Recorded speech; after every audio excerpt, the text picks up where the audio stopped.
3:17 जब घर ने सांस लेना बंद कर दी, रात बिल्कुल खामोश थी। इतनी खामोश कि लगता था जैसे दुनिया ने अपनी सांस रोक ली हो। मैं एक पुराने घर में अकेला था। घर के हर कोने से खौफनाक खामोशी आ रही थी। दीवारों पर पुरानी तस्वीर, लकड़ियां कराह रही थी और मैं बस बिस्तर पर लेटा सोच रहा था, आज रात बहुत अजीब लग रही है। दीवार पर लगी घड़ी की सुइयां रुकी हुई थी। 3:17। सोचा बैटरी खत्म हो गई होगी, मगर फिर एहसास हुआ घर की हर चीज रुक चुकी थी। हवा बंद, पंखे बंद और बाहर के जंगलात की आवाज भी बिल्कुल खामोश। मैं उठकर खिड़की के करीब गया। बाहर चांद था, मगर उसकी रोशनी भी जैसे जम चुकी थी। अचानक पीछे से आवाज आई, तुमने वक्त को क्यों छेड़ा? मेरी सांस रुक गई। मैं पलटा, कोई नहीं था, सिर्फ घड़ी की सुई हल्की सी हिल रही थी। 3:18। घर की दीवारें धीरे धीरे अपनी आवाज में बोलने लगी। कमरे से उठकर ड्राइंग रूम की तरफ गया। पुराने साये रोशनी में हरकत कर रहे थे। हर कोने एक पुराना चेहरा लग रहा था। दिल की धड़कन तेज हो गई। मैंने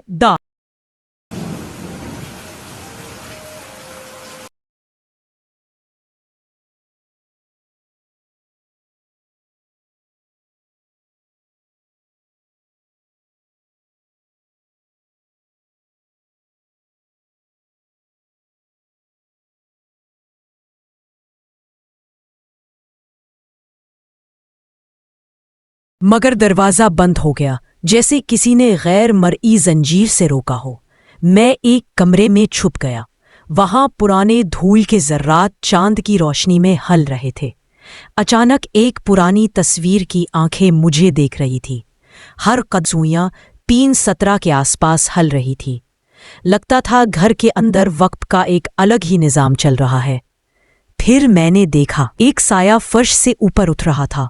हर साया पुराने चेहरों जैसा लग रहा था। मैं भागने की कोशिश कर रहा था, मगर पैर फर्श में अटक गए। साये मेरे इर्द गिर्द घूम रहे थे। और फिर वो आवाज दोबारा, तुमने वक्त को क्यों छेड़ा?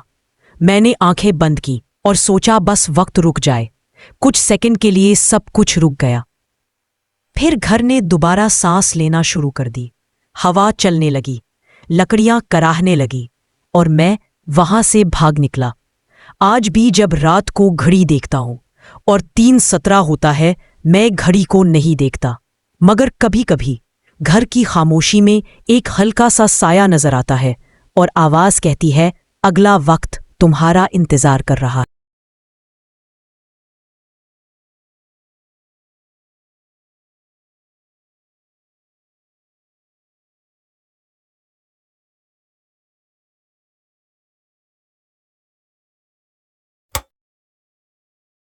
मैंने सांस थाम ली और आहिस्ता आहिस्ता पीछे मुड़कर देखा।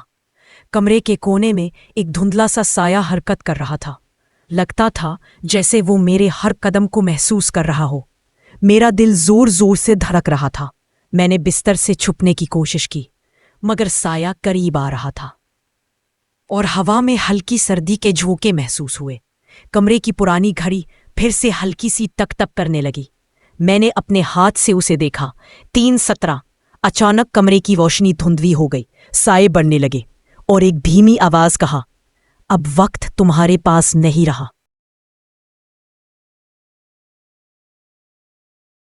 और दिल ही दिल में दुआ की, मगर कुछ भी सुनाई नहीं दिया। कुछ लम्हों के बाद मैंने महसूस किया कि जमीन हिल रही है।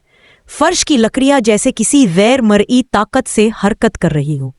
मैं अपने बिस्तर से उठने की कोशिश कर रहा था, मगर पैर फर्श में जैसे जम गए हो। और फिर मैंने सुना एक हौलनाक हंसी जो कहीं से भी आ सकती थी। मेरी गर्दन पर सनसनी दौड़ गई। मैंने फिर पीछे मुड़ा। साया अभी भी मेरी तरफ बढ़ रहा था। अचानक कमरे की दीवार पर पुरानी तस्वीर की आंखें खुल गई और वो मेरी तरफ घूर रही थी। एक आवाज फिर से, आगे का वक्त तुम्हारे लिए तैयार है।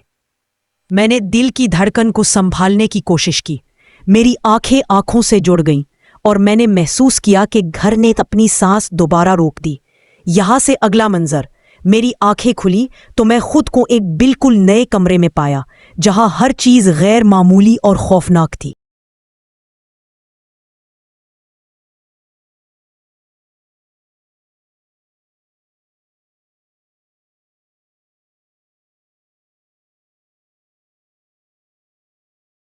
मैंने आहिस्ता आहिस्ता कदम बढ़ाए।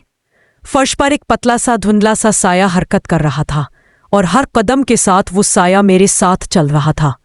दीवारों पर लगी तस्वीर अचानक हरकत करने लगी।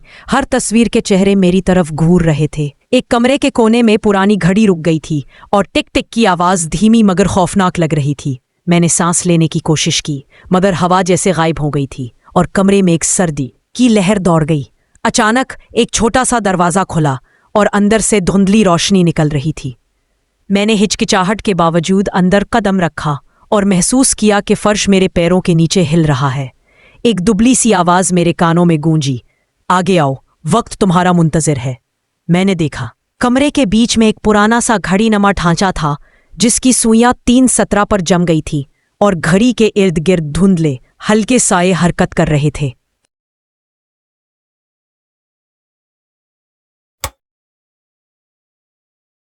जैसे वक्त के दरवाजे खुल गए हों। मेरे दिल की धड़कन इतनी तेज हो गई कि मुझे लग रहा था ये आवाजें मेरे कानों में बस गई हों। मैंने वापस मुड़ने की कोशिश की मगर रास्ता गायब हो चुका था। सिर्फ घड़ी की तक तक बाकी थी और वही धीमी आवाज फिर से, वक्त आ गया, अब तुम्हारा हिस्सा शुरू होता है। मैंने आंखें बंद कर ली और दिल ही दिल में सोचा, काश ये सब सिर्फ ख्वाब हो। लेकिन जब आंखें खोली तो मैंने पाया कि मैं अब एक ऐसे कमरे में हूं जहां दीवारें सांस ले रही थीं और हर साए की हरकत मेरे दिल को दहला रही थी।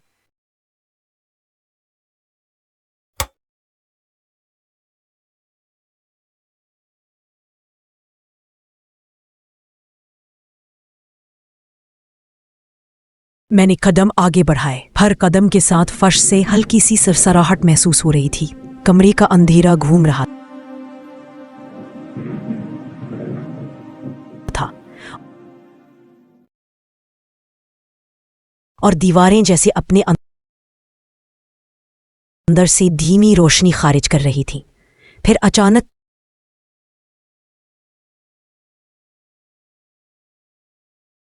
कमरे के बीच में एक पुराना आईना नमूदार हुआ। आईने में मेरी तस्वीर नहीं बल्कि एक धुंधला सा साया नजर आ रहा था।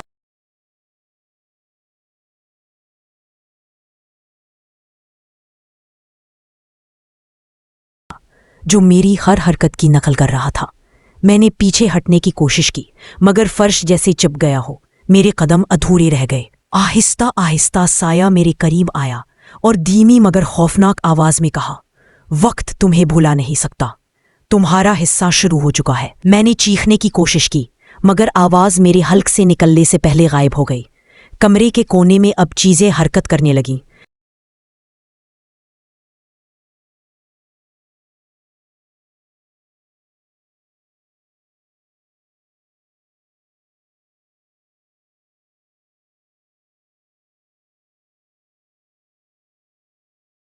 लकड़ी के टुकड़े, पुरानी किताबें सब हवा में तैरने लगी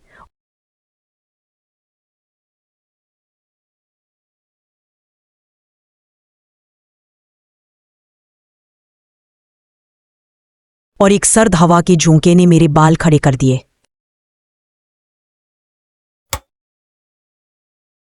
मेरे दिल में खौफ इतना बढ़ गया कि मैं जुड़-सा गया। फिर अचानक घड़ी की सुई 3:17 से हिलकर 3:18 हो गई और कमरे के अंदर सब कुछ रुक गया। साए, हरकतें, आवाजें सब एक लम्हे के लिए खत्म हो गई। मैंने आंखें बंद की और सोचा शायद ये सब खत्म हो गया हो। मगर जब आंखें खोली तो कमरे में एक धुंधला सा दरवाजा खुला हुआ था जिसके पीछे एक और अजीबो खौफनाक मंजर नजर आ रहा था। और वही आवाज फिर से गूंजी, अब आगे का वक्त तुम्हारा इंतजार कर रहा है।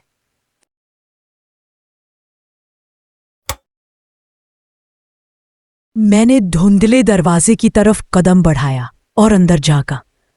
वो कमरा खाली था मगर हवा में एक सर्दी की लहर महसूस हो रही थी। फिर अचानक घड़ी की सुई 3:17 पर जम गई और मैंने महसूस किया कि हर चीज दोबारा रुक गई है। घर ने अपनी सांस रोकती थी, बस मैं और मेरा खौफ बाकी था। मैंने दरवाजे की तरफ दौड़ा और जैसे ही बाहर निकला रात की चांदनी और खामोशी ने मुझे घेर लिया। मगर घर की खिड़की से एक आखिरी साया झांक रहा था और वो धीमी आवाज फिर सुनाई दी, तुम फरार हो गए, लेकिन अगला वक्त तुम्हारा इंतजार कर रहा है। मैंने अपने आप को संभाला और भागता हुआ गांव की तरफ गया। दिल में खौफ के साथ एक ही सोच थी, काश मैं दोबारा कभी इस घर की तरफ न जाऊं। लेकिन रात के हर सुनसान लम्हे में जब घड़ी 3:17 दिखाती, मैं जानता था कि वो घर और वो वक्त अब भी कहीं मेरा इंतजार कर रहा है।